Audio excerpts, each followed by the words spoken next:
एक दिन एक लकड़हारा जंगल में दरखत काट रहा था। अचानक उसकी कल्हाड़ी दरिया में जा गिरी। लकड़हारा बहुत परेशान हुआ क्योंकि उसके पास दूसरी कल्हाड़ी नहीं थी। अचानक दरिया से एक फरिश्ता नमूदार हुआ और उसने सोने की कल्हाड़ी दिखाई। लकड़हारा बोला, ये मेरी कल्हाड़ी नहीं है।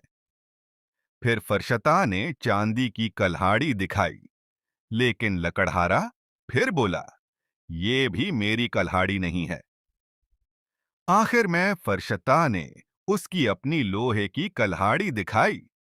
तब लकड़हारा खुश होकर बोला, ये मेरी कल्हाड़ी है। फरिश्ता लकड़हारे की ईमानदारी से बहुत खुश हुआ और उसको तीनों कल्हारियां इनाम में दे दें।